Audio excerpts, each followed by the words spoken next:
When you think of the Netherlands, what comes to mind? Maybe windmills, bicycles, and canals? If you're a bit more online than usual, you might think of a country that has good urban planning, which is thanks in part to good trains. But just how good are Dutch trains? In this video, I'll find out after the intro.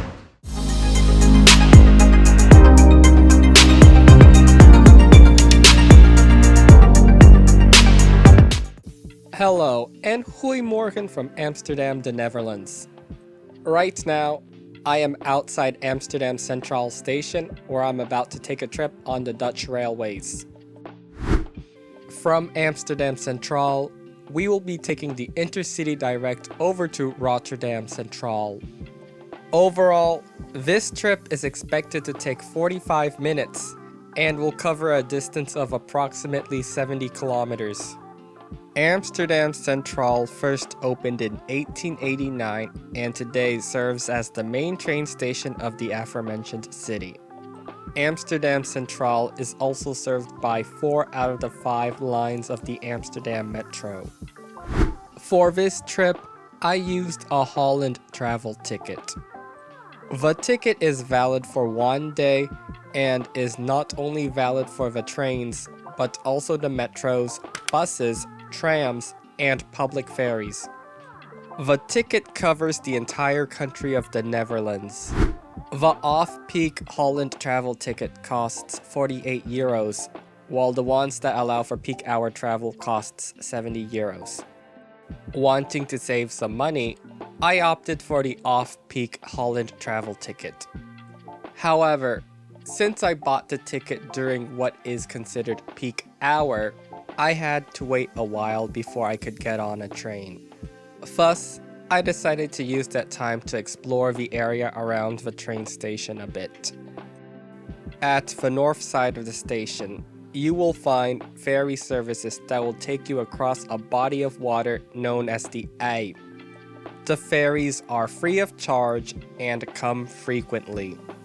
Because I decided to take the ferry, I ended up entering Amsterdam Central via the north entrance, also known as the I Hall. This entrance hall was completed in 2016. In addition to retail and restaurants, you can also find a bus station on top of the I Hall. Like just about every train station in the Netherlands, you will find ticket barriers at Amsterdam Central. This is a good time to remind you that you will have to tap on and tap off whenever using the trains or public transit in the Netherlands. If you forgot to eat or drink before you entered the paid area, don't worry, you can find some more retail and restaurants behind the ticket barriers. Despite the fact that Amsterdam is both the capital and largest city of the Netherlands, the station is not the busiest train station in the country. The principal passenger railway operator in the Netherlands is known as the Nederlandse Spoorwegen, or in English, Dutch Railways. In addition to serving trains on the NS, Amsterdam Central also serves the Eurostar, including trips to London, the Deutsche Bahn, and even sleeper trains from the Austrian Federal Railways, or OBB. The train service that we'll be taking in this video is the Intercity Direct. The special thing about the Intercity Direct is, rather than using the old Amsterdam, Haarlem, Rotterdam railway line, it uses the newer high-speed rail line known as the HSL-Zuid. The locomotive was a Class 186 model and was manufactured by Bombardier, while the passenger car was an ICRM and was manufactured by Talbot.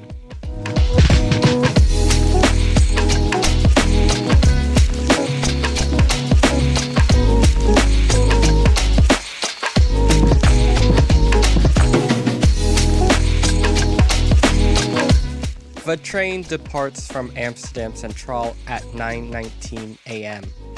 While the train had arrived at the station on time, Unfortunately, it ended up leaving Amsterdam Central a bit late.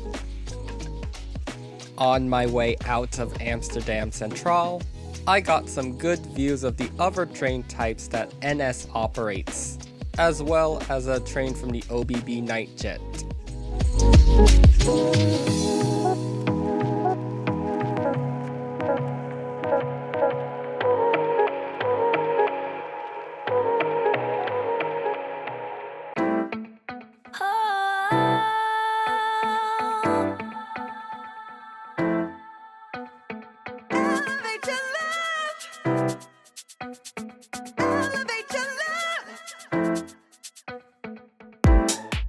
Shortly after departing Amsterdam Central, we split off from the Legacy Railway line and joined the Amsterdam to Schiphol railway line. As the name suggests, this railway line links the city of Amsterdam to the Skipple Airport. Immediately after that, we passed by a maintenance facility of the Dutch Railways.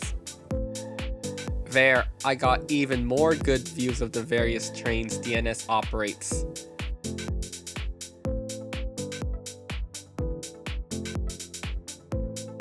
For approximately 6 kilometers after that, the railway line runs parallel to 2 lines of the Amsterdam Metro. In this segment, the train passes by but does not stop at 2 stations on the Dutch Railways. The stations are Sloterdijk and Lelylaan, and in case you're wondering, yes, both stations have connections to the Amsterdam Metro. This segment of railway first opened in 1986 and has an operating speed of 130 kilometers an hour. In case you're wondering, we are still in Amsterdam, although we're in the area known as Amsterdam New Vest. As you can tell by the name and the buildings you see there, this is a relatively new area of Amsterdam, as much of this area was only built in the 1950s or later. Almost as soon as it diverges from the metro lines, the railway line then enters the median of the A4 motorway. It continues down the median of the A4 until it enters the tunnel that leads to the first and only stop on the way to Rotterdam.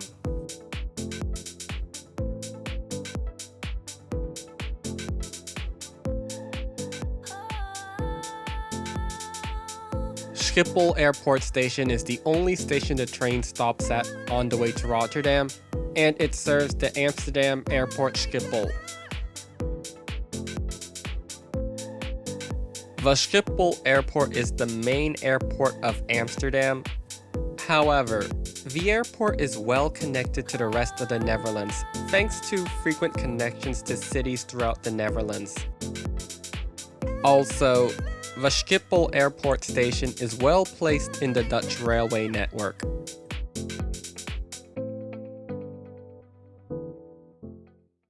After sitting idle at Schiphol Airport station for about 5 minutes, the train departs from the station. The train then emerges from the tunnel near the town of Hoofddorp.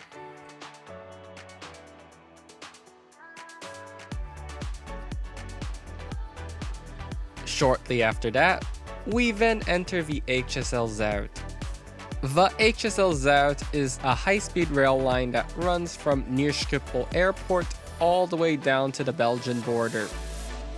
In addition to serving domestic trains in the Netherlands, the HSL-Zuid also serves NS international trains to Belgium, as well as Eurostar services to France and London, England. The HSL-Zuid first opened in 2009 and today has a length of around 125 kilometers and a maximum operating speed of 300 kilometers an hour.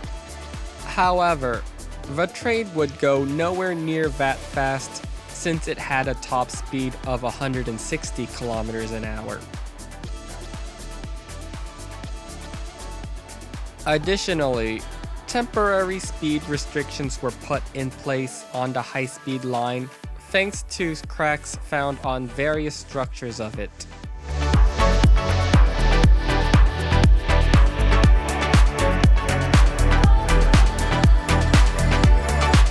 Now that we're well on our way to Rotterdam, I'd like to give a brief train review. Overall, I found the trains to be noticeably aged and quite dirty. As for the seats, I would say they are reasonably comfortable and they provided good legroom. Also, there is a trash can on each seat, which I found convenient. Luggage can be stored on the rack above the seats, as well as on the dedicated luggage rack. Additionally, toilets were provided on board the train, although I did not get up to use it. While filming this video, a group of girls asked if they could be in my video, and I said yes. If you're one of those people who asked to be in my video, here's the clip I took of you. Like and subscribe! Yeah. I don't know if you noticed this, but we were just in a tunnel. The tunnel is known as the Coola Hot Tunnel and has a length of around 8.6 kilometers. From what I could tell, it took the train around 3 minutes to pass through the tunnel. In and around the tunnel, the train reaches its fastest speed, and this is where the trains that go 300 kilometers an hour go that speed. As impressive as 300 kilometers an hour sounds, I'm not sure if that speed was necessary for the Skipple to Rotterdam section of the HSL-Zuid, considering that the trains that do reach 300 kilometers an hour only do that speed for about 3 minutes.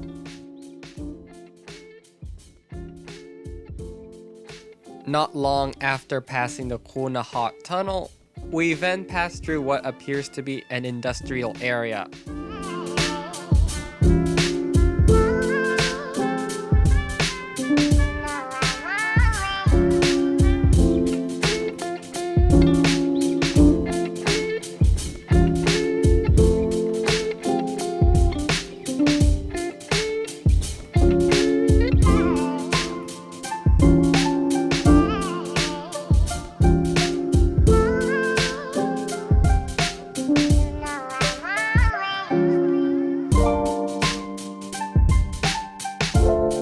Sometime after entering the city of Rotterdam, the train exits the high-speed railway line and travels along conventional railway for the rest of the way to Rotterdam Central. As we approach Rotterdam Central, I'd like to share some final thoughts on this trip, as well as give some opinions on the Dutch railways. Overall, I had a pleasant experience riding the trains on the Dutch railway network. Despite the fact that the train went slower than usual, I still found the trains to be convenient and efficient. Overall, I find the Netherlands to be a country that is well connected by its rail network. That is, if everything is working properly. This brings me to my biggest issue I had with the Dutch railway network that day. Despite all the issues on the HSL-Zuid, the Intercity Direct was the only train between Amsterdam and Rotterdam that was completely operational that day. This was because the old Amsterdam to Rotterdam railway line was out of service between The Hague and Rotterdam. Despite my frustration with the inconvenience, I understand why the railway from Rotterdam to The Hague was taken out of service. After all, the railways need maintenance, and July doesn't seem like a bad time to do it. Welcome to Rotterdam. Rotterdam is the second largest city in the Netherlands, and it is home to the busiest seaport in Europe. In addition to the NS, Rotterdam Central is also served by the Eurostar and the European Sleeper. We arrived at Rotterdam Central with a slight delay of 5 minutes. While Rotterdam is the final destination of this trip report, the train continued on to the cities of Breda and Tilburg before terminating in the city of Eindhoven. One thing you might notice about Rotterdam Central is that it is a modern train station. The current form of the station only dates back to 2014, while its predecessor was built in the 1950s. In case you're wondering, yes, Central Rotterdam did have a few train stations before the 1950s, but like much of the city itself, they got destroyed during World War II. Another thing you might notice about Rotterdam Central in this footage is the Paris-themed decoration there. This was in promotion for the then upcoming Paris Olympic Games, as well as in support for the Netherlands Olympic team. This is a good time to remind you that the fake Eurostar provides direct service to Paris from Rotterdam Central. Also, the NS were giving away free souvenirs and pictures with an Eiffel Tower mascot, to which I said yes to both. In addition to the national railways, Rotterdam Central is also connected to the Rotterdam Metro as well as the tramways. And yes, the Holland travel ticket allows unlimited travel on both of those. I gotta say, the main station building is a good example of modern architecture and reflects the overall modern vibes of Rotterdam itself. Overall, I enjoyed my time in the city of Rotterdam, and I might even go as far as to say it is better than Amsterdam, though that is just me speaking. Thank you for watching this video. If you like this video, don't hesitate to hit the like button. And if you want to see more content like this, you can hit the subscribe button. Once again, I'm LeConte, signing out.